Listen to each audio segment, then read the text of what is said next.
Hey YouTube, welcome back to another interview of another amazing Black certified financial planner. I have with me today Dr. Nicole Simpson, CFP. Dr. Nicole, thank you so much for joining me for this interview.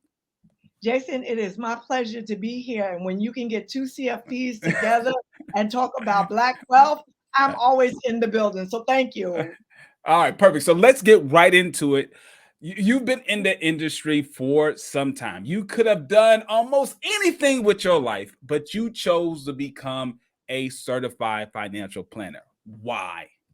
So you're absolutely right. I am an OG at this. I've been a CFP practitioner for 20 years. I've been in the securities industry for over 30 years. I know it doesn't look that way. But Right. when I was in the fourth grade, I went on a field trip down to the New York Stock Exchange, and I was so mesmerized by Mhm. wealth all around me. And so as a chick from the projects, I was like, well, I want what they have. And it just stuck with me. And so when my first plan of becoming an attorney didn't pan out as a teenage mother, I got pregnant on graduation night, Oh, blew a wow. scholarship to Seton Hall University, Oh, was good wow. at math, right? I know, that story, right? And so I was like, wait a minute, remember that thing about the securities industry? And so I went in that direction at a very early age. And Mhm. so in early 90s, I was licensed with my Series 7, ultimately 63, 65. And Mhm. I began helping families. And so that was very important to me. And at the time, because I didn't have my college degree, when I started, see, this is how long I'm about Right. to go. When I started, you didn't need a college degree for your CFP. So Right. I'm ready to go and increase my education. Uh, My mentor said, go for this. This is more industry specific and mhm. more in alignment with what it is that you wanted to do. It was the best decision I ever made. And I've been a Gotcha. CFP practitioner Mhm. ever since, trying to help transform the lives of people, particularly in our culture, our Mhm. community, to build wealth, not only build it, preserve Mhm. it, and then push it forward to the next generation. So Mhm. we don't always get the holistic view Fair of point. comprehensive planning, but I want to help you start to, build it up, enjoy a standard of living over your lifetime, and make Mhm. sure there's something to leave to the babies after that. So I Right. love it. That's why. That's perfect. Because my next question to you is, okay, as obviously not the easiest thing to do to get through, to get the credentials, to get the experience that you have. What is the type of client that really fits best within your practice? And so I'm very fortunate. I must say that I am a minister by primary vocation or by Right. calling. And Uh-huh. so the way that I've designed the business is that if you really, because there's a level of education that comes along with any Black CFP practitioner, we Right. all have a responsibility to educate.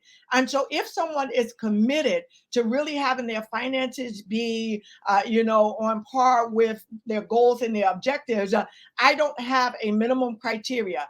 I help individuals who want to be financially free.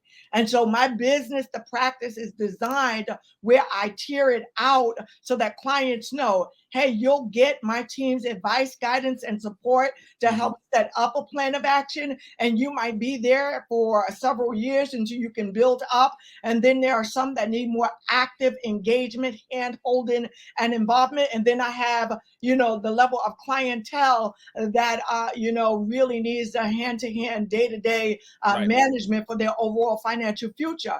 And so what that does is it eliminates your ability to say, I can't afford a financial planner. Or, you understand what I'm saying? So if Yes. you're Yes. really serious about Mhm. becoming financially free, there Mhm. is someone willing to guide you, to help you. Now, I do Mhm. have to couple that with educational classes to Right. minimize that pocket of people so that I'm not, trying to set somebody up with a $50 ACH every month. And that's all That's it. it's a business, but I'm not throwing them away. And they're getting Uh-huh.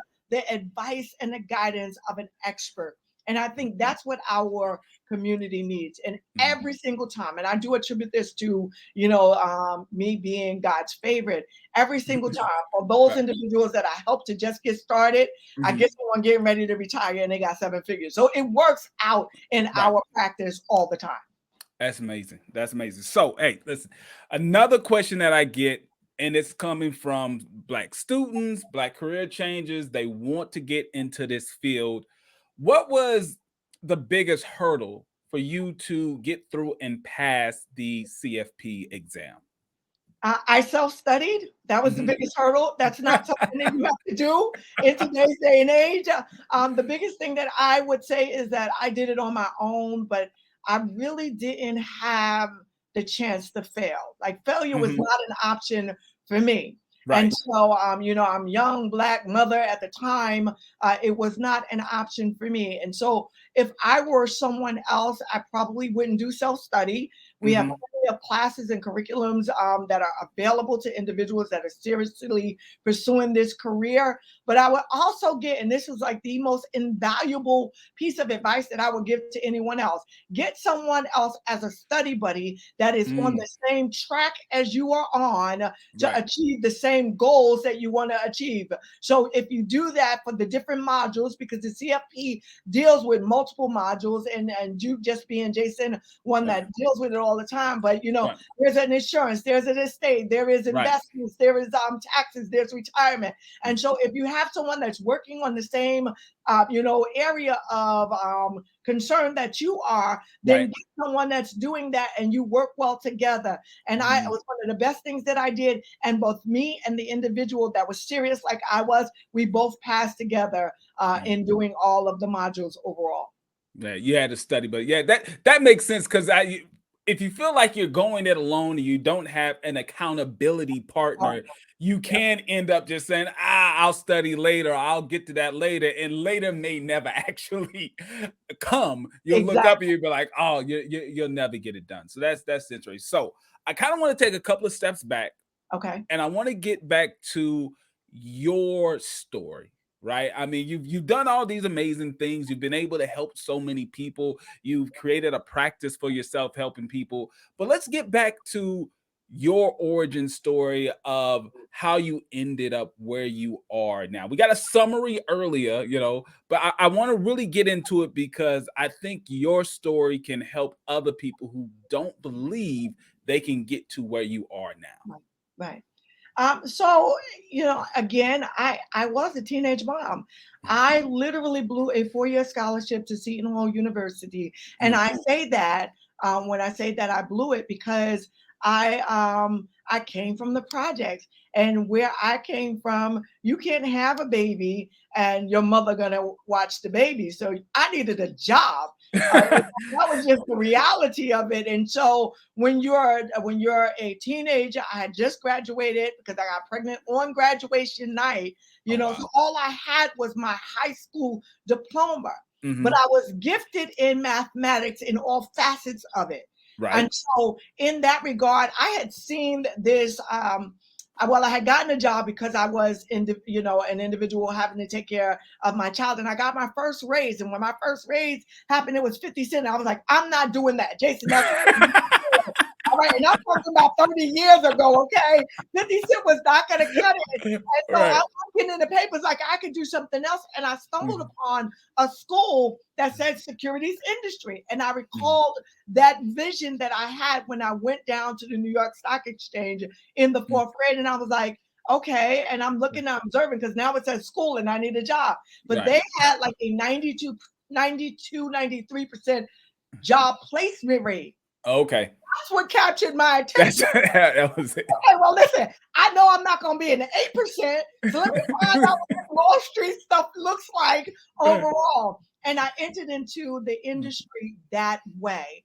And mhm. so it was probably one of the best things that I did. As soon as I got my foot in the door, I began to study for my Series 7. Okay. So I started off from an operational perspective, but Mhm. I knew that I would strengthen my hand being a high school recipient only. I would strengthen my hand by bringing something that was valuable to the table. So Right. yes, I self-studied for my Series 7 as well, and I passed on the first time. Oh, wow. No, I dealt with racist opposition uh, Mhm. all throughout because now we're talking, oh my gosh, the 90s, early 90s. Right? Right. So think about it. Black woman, Series 7, Yeah, early 90s. you're getting it on both ends, especially Woo! during a time where the industry was cold call heavy, and so it Exactly. wasn't Do you easy. know? It was not easy, but I came in from an administrative perspective, and that was very Mhm. helpful. I was able to learn the business and realize that I wanted to take it to the next level. And that's when I began to pursue my CFP. It took me a few years in studying it overall. And Jason, I did it. I mean, I Right. studied my modules, I did everything. So then I turned 30 years old. I'm like this young black CFP with all of these licenses. And Right. then 9/11 happened. And Oh, I was on wow. the 74th Wow. floor of Two World Trade Center. Oh And my God. so my life was turned upside down Uh-huh. post 9/11. And, I went from making over six figures Mhm. because I had gotten to that level by being an associate and a minimum partner in a business down Mhm. to less than $18,000. And so tragedy and trauma Oh, was my middle name. But right. here's the thing, Jason, and Uh-huh. it was traumatic. Let me not like Yes. sugarcoat anything. It was indeed traumatic, but it was also the turning point of my own practice because Mhm. then I began to deal with not just firsthand, but I began to deal with how to deal with catastrophic, unanticipated events. How Right. do we recover from them economically? See, we never can couch or pin when trauma or tragedy is going to happen. The Right. first thing that you're dealing with is that issue. But immediately thereafter, what defines your ability to handle that issue? Where your pocket lies. And so, right, that's the Right.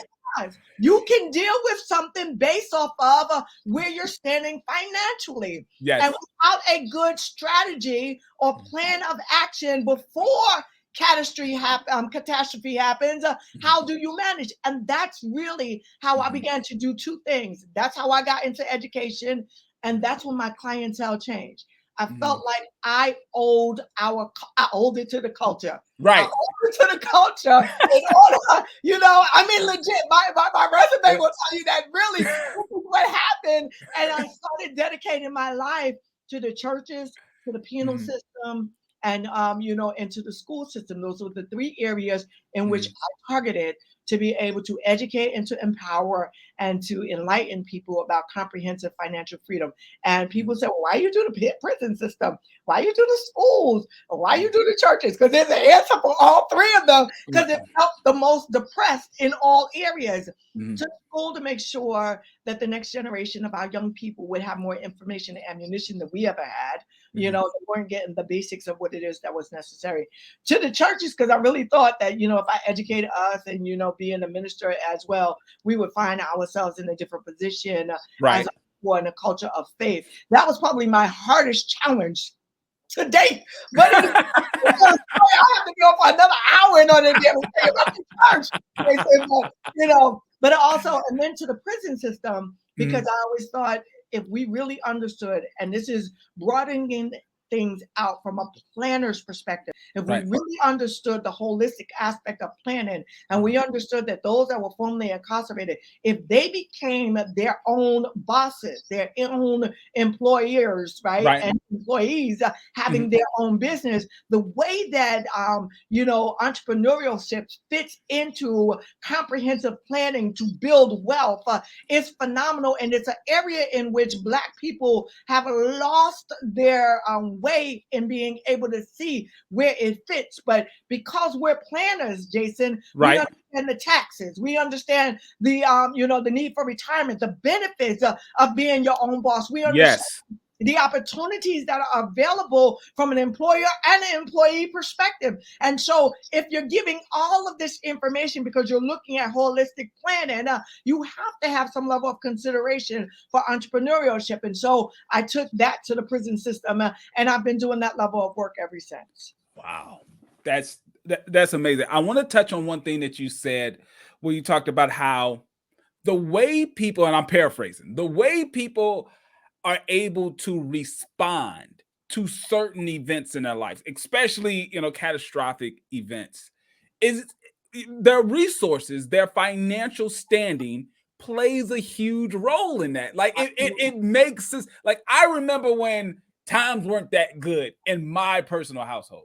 Right. Let a unexpected event happen, I'm upset. Like, I'm mad because not only do I have to respond to whatever's going on, I know that there's money that I have to now deal with, like a car accident or an unexpected medical bill. Not only are you dealing with the event, you're also somewhat motivated by your response because of the money aspect. Yes. But now when something pops up, I just shrug my shoulders like, well, I got insurance, I'll pay the deduct. It's like, it's not that big of a deal. I'm able to actually deal with the main event, the main thing, and not worry about all the other stuff around it because I got the resources to take care of it. So to expand on that, because you do a lot of work with not just high net worth individuals, you do a lot of work with everyday people, even people below the poverty line. What's one of the myths, the things that people who are average income or below average income, the things that keep them from getting over the hurdles to start building wealth, the things that you have to kind of say, no, that's not real. You can actually do this. What's one of the things that kind of keep them from expanding on their ability to build wealth that you've seen? It's almost always excuses of what they can't do and what they don't have. And so I have become quite adept at saying, well, let me show you how you can. And so when you can show individuals a way out. And so for a long time, I used to do this seminar or workshop that says, this is only for the people who say they can't save. And so I've already cased the room so individuals are stuck in my space. You know, so I start off with the ladies whose nails are nicely manicured. I start off with the people who have already checked out your pocketbooks or your wallets. And I just keep going. This is just for those of you who say you can't save. I go to the men and I say, you know, I just came in the parking lot and these are the cars that I saw. So these are the people that can't save. I'm just going to those of you that are there. But where I always land, this is where I always land. For those of you that are underemployed, that are financially devastated, I land on food. And in today's day and age, where inflation is at an all-time high, when we begin to look at, particularly in the African-American community, how much money that we spend on food, how much we spend on Starbucks, how much we spend on, you know, even if you choose Dunkin' Donuts as opposed to Starbucks, how much you spend in a day in your daily course of action, going back and forth to work each day. That expendable resources, if you would discipline yourself, is something that can be used differently. And so I don't want to take away. Listen, I want them to understand this. I'm not telling them to take away from what it is that they do. So at 3 o'clock every day, I need my Pepsi and my bag of Lay's potato chips, or my Pepsi and my Snicker, right? So this is day to day.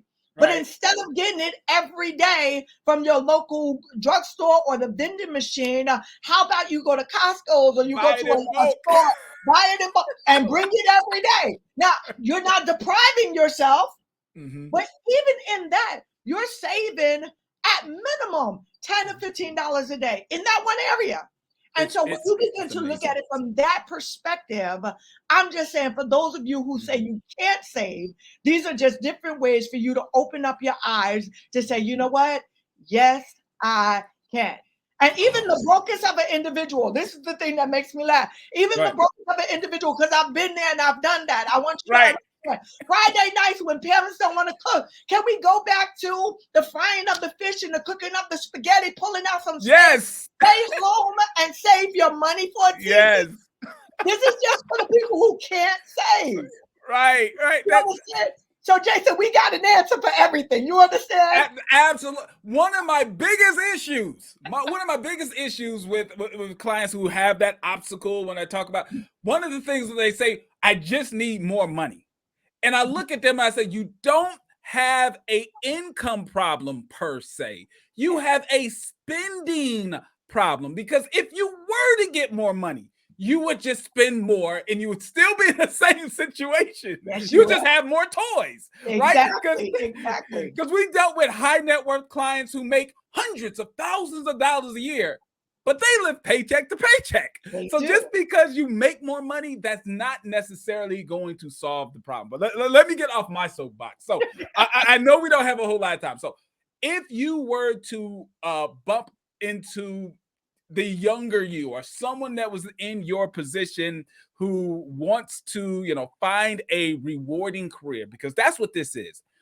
Being a financial planner, it is a service, Yes. not a sales. I'm big on that. This isn't a sales career. This is a service career. The same way that the medical professional is a service, the same way for legal professionals, it's a service. For me, it is a service. What would you say to that younger version of you, or that person that's out there that are watching these videos and these interviews? What would be your piece of advice to help them on their journey to becoming a certified financial planner? So one of the things that I probably would say to a younger version of myself is never forget to pursue your dreams. And if Mm, your dreams is, helping other individuals, to attain financial wealth and financial freedom, and my advocacy is economic justice, mhm, then, understand that there are multiple ways to achieve that particular goal. I took the long road home. I would have started much earlier with finding a mentor that looks like me. mhm. Which, if you think about it, Jason, there weren't a lot of individuals that look like me now. In this particular field, Right. statistics show that there weren't a lot. But today's version of people coming into the industry have an opportunity to pair up with some OGs like you and me. And Mhm. so that would help them to navigate, through, this type of industry overall, because you can see which way you're best capable of serving individuals. I would Mhm. also tell them that if CFP practicing is what it is that you want to do, understand your why, right? Right. So your why can't be about money. Oh, that's not okay. That's not okay. That's it, right, right. But there is always methodology. And so Mhm. I ask every prospective client, and I tell anybody, I mean, change the words a little bit, make it yours. If Right. money were not an issue, what would you be doing with your life?